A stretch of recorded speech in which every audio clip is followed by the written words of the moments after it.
Agaseke k'amakuru mu karere ngapfunduriye muri Kongo Kinshasa. Joseph Kabila wazateka Kongo Kinshasa yanenze bikomeye ubutegetsi bw'amusimbuye bwita ubw'igitugu. Uyu mugabo w'imyaka 53 yavuze ijambo ku buryo bwa kukanya cyangwa se reve kuri YouTube ku mugoroba ku wa gatanu. Hari ahantu hatazwi uyu munsi mwese na Kongo imukuye ubudahangarwa kugira ngo kurikiranwe mu nkiko. Abategetsi ba Kongo barashaka kuregwa guhoza ari perezida ibyaha by'ubugambanyi n'ibyaha byo mu ntambara. Bava ko ufitanye imikoranire n'inyeshyamba z'M23 zifashwe n'u Rwanda. Zafashe imijyi myinshi mu burasirazuba bwa Kongo. Kabila wari ku butegetsi hagati ya 2001 na 2019 yavuze ko yari yaracize kuko yumvaga ubumwe bw'igihugu buri mu byago. Abasenguzi bavuze ko urubanza rwe rwose rwa Kabila rushobora guhungabanya igihugu kurushaho, kirwana n'umutwe w'inyeshyamba w'M23 kuva muri 2012. Ubutegetsi bwa perezida Tshisekedi ntibwashubije ku mugaragaro kuri iryo jambo ryo mu Gifaransa Kabila yanatangajemo gahunda igizwe n'ingingo 12. Yavuze ko ishobora gufasha kurangiza ikibazo cy'umutekano muke kimaze imyaka irirwa muri za 40 burasirazuba bwa Kongo bukungaye ku mabuye y'agaciro, ariko anumvikanishije ko yiteguye kuba yarwana. Ati nk'umusirikare narariye kurinda igihugu kugeza ku gitambo kiruta ibindi byose no kuvuga urupfu. Ejo nari ku butegetsi, uyu munsi sini ku butegetsi, ariko nkomeje kuwindahemuka kuri iyo ndahiro kurusha mbere hose. Yambaye ikositimu y'ubururu butsitse, ibendera rya Kongo riri ku karango yambaye ku ikote. Kabila yarahagaze imbere y'ameza maremare avugirwaho imbwirwaruhame y'isi ijambo ku gihugu ryabanjirijwe rikanasozwa n'indirimbo ibariza igihugu cya Kongo Kinshasa. Umurongo cyangwa se link yo kuri YouTube wari watanzwe n'umuvugizi we nyuma waje gusibwa, ariko iryo jambo ryerekanijwe kuri konti nyinshi zo kuri YouTube. Kabila wahoze ari inshuti ya Tshisekedi yashwanye n'uyu wamusimbuye ku butegetsi ndetse n'urugaga rw'amashyaka yabo rwarangiye ku mugaragaro muri 2020. Uyu wahoze ari perezida wa Kongo maze imyaka 2 aba hanze y'igihugu. Mbere yaravuye mu gihugu agiye muri Afurika y'Epfo kwiga amasomo ya kaminuza yo ku rwego rw'ikirenga PhD. Mu ijambo ryanenze bikomeye ibyemezo bihutiyeho byafashwe na leta ya Kongo mu kwezi gushize nyuma y'ibihuha ko yakoreye urugendo mu mujyi wa Goma, umurwa mukuru w'intara y'Kivu y'Amajyaruguru mu burasirazuba bw'igihugu. Ibyo byatumye abategetsi muri Kongo baca mu gihugu ishyaka rya PPRD ndetse bategeka ko imitungo yifatirwa. Kabila yavuze ko iyo byose bigaragaza igabanuka rikomeye rya demokarasi mu gihugu cyabo. Mu ijambo ryavuze rwose ko ateganya kugirwa mu minsi iri imbere aho adafite ibyago byo gutabwa muri yombi kuko uwo mujyi ugenzurwa n'inyeshyamba z'M23 kuva mu mpera za Mutarama uyu mwaka. Kabila yananenze perezida wa Kongo kubera kugerageza kubangamira itegeko nshinga, ananenga bikomeye inteko ishinga amategeko kubera kunanirwa kubaza inshingano perezida, ndetse anenga ubucamanza bw'iki gihugu kubera kwemera gukoreshwa ku mugaragaro ku mpamvu za politike. Yenenze uburyo leta yitwara mu rwego rw'ubukungu, ruswa n'umwenda wa leta. Yavuze ko watumbagiye ukagera kuri miliyari zirenga 10 z'amadolari y'Amerika. Kabila wahoze ari Jenerali Majoro mu ngabo pfubeje uburyo leta yitwara ku kibazo cy'umutekano mu gihugu, cyane cyane ikoreshwa ry'imitwe yitwaje intwaro ishyigikiye leta nk'abafasha b'ingabo z'igihugu. Ati ingabo z'igihugu zasimbuwe n'imitwe y'abacancuro, imitwe yitwaje intwaro, imitwe ishingiye ku moko n'ingabo z'amahanga zitagaragaje gusa intege nkeya, ahubwo zanashoye igihugu mu kajagari ntabona uko nsobanura. Yavuze ko umwe muri iyo mitwe ari FDL w'inyeshyamba z'abanyarwanda zirwanya ubutegetsi bw'u Rwanda zikorera muri burasirazuba bwa Kongo. Bamwe wagize uwo mutwe bashinjwa kugira uruhare muri jenoside yakorewe abatutsi mu Rwanda muri 1994. U Rwanda rubona ko inyeshyamba za FDL ziteje inkeke kuko kwarwo nk'igihugu. Kabila yasabye ko ingabo zose z'amahanga ziva muri Kongo, ndetse ashima icyemezo giherutse gufatwa n'umuryango w'iterambere w'ibihugu byo muri Afurika y'Amajyepfo SADC cyo gukura ingabo zabo muri icyo gihugu zari zarorejwe gufasha ingabo za Kongo kurwanya M23.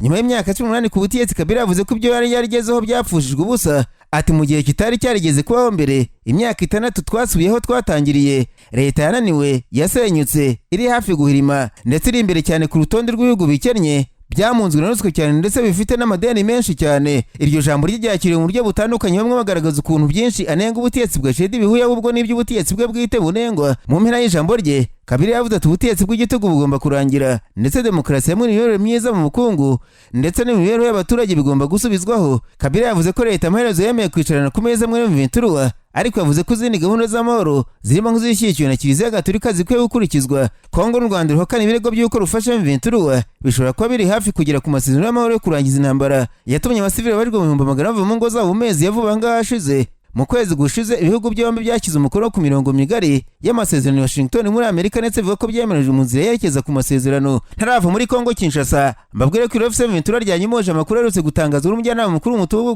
muri Kongo MONUSCO ushinzwe kurinda abasivile Twahirwa Williams. Ku itariki ya 22 Gicurasi, Twahirwa Williams yabwiye umuryango mpuzamahanga ko umutekano wabaye muke cyane Goma kurusha uko wari umeze mbere y'uko M23 ibohora uwo mujyi.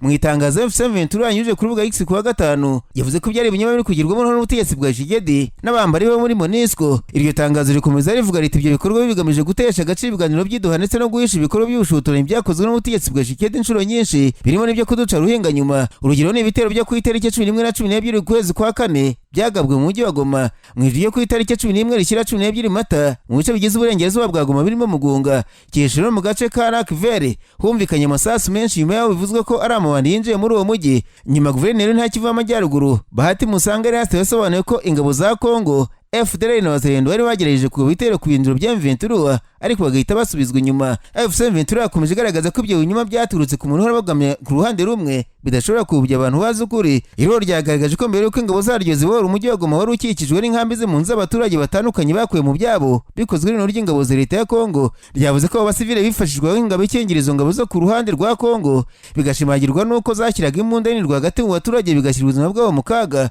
Rita umunsi twakoze uko dushoboye mu baturage bose bamaze gusubizwa mu byabo amahoro. M23 yagarutse ku buryo mbere umujyi wa Goma wari isobanuro ry'ibihumbi by'abantu bitwaje intwaro baba abasirikare n'abasivili bigatuma umujyi urangwamo urugomo n'ubugizi bwa nabi bya buri munsi.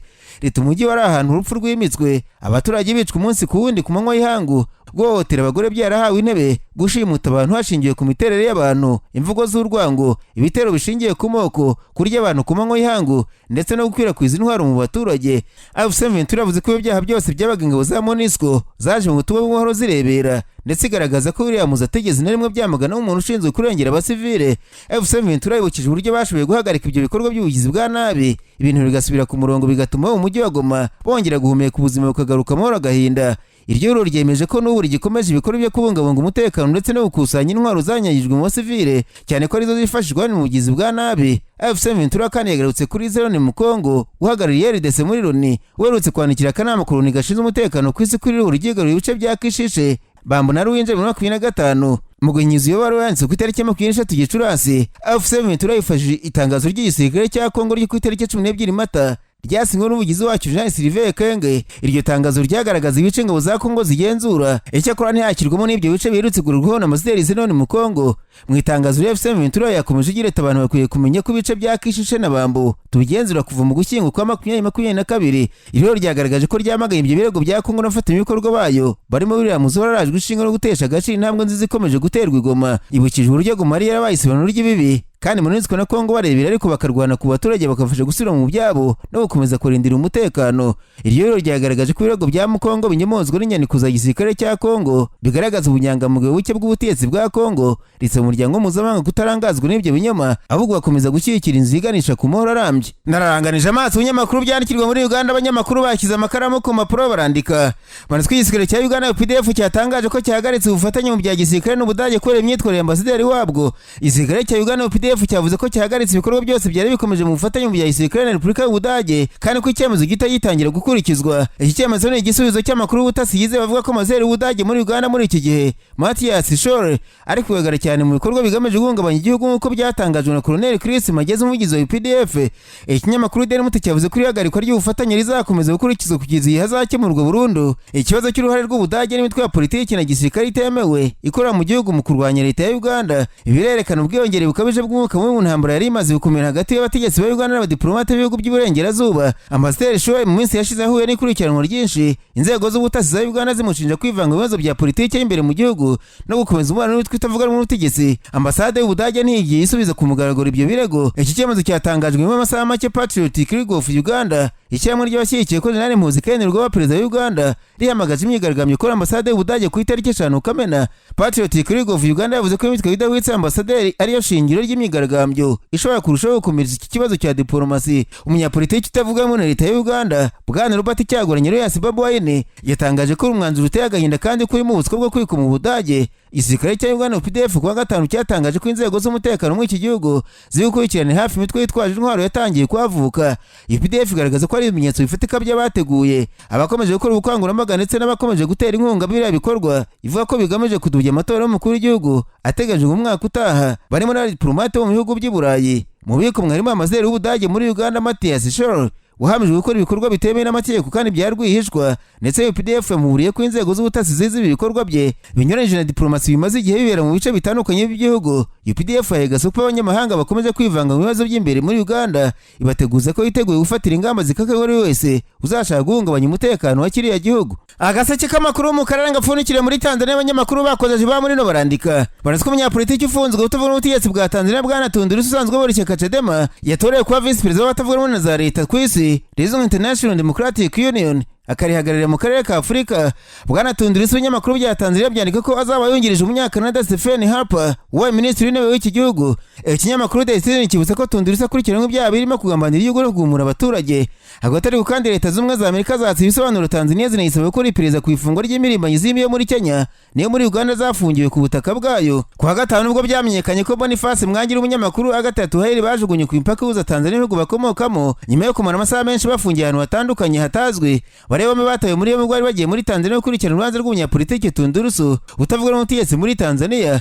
Leta z'Ubumwe za Amerika bice mu biro byazo bishinzwe ububanyi na Afurika yavuze ko ziteye impungenge cyane no gufatwa nabi muri Tanzania kw'impirimbanyi zo muri Afurika y'Iburasirazuba. Yaba Mwangira na Twahirwa bombi nyuma yo kurekurwa bavuze ko yakorewe iyicarubozo ndetse na Twahirwa yavuze ko yafashwe ku ngufu. Amerika yunzemo iti turasaba iperereza ry'aka kanya kandi ryuzuye ku yonyora ry'uburenganzira bwa muntu uvuga ko ryakozwe. Turahamagara ibihugu byose byo mu karere ko bagira uruhare mu kongera uburenganzira bwa muntu harimo no kwica urubozo babiryozwa. Usibye Amerika, umuryango Amnesty International kuwa gatanu nawo wasabye Tanzania gukora iperereza ku iyicarubozo ryakorewe bariya bantu. Tanzania ikomeje kotswa igitutu mu gihe Perezida Samia Suluhu Hassan aherutse gutanga umuburo yuko igihugu kitazihanganira na gato buri wese uzagerageza kwivanga mu buzima bwacyo bwite.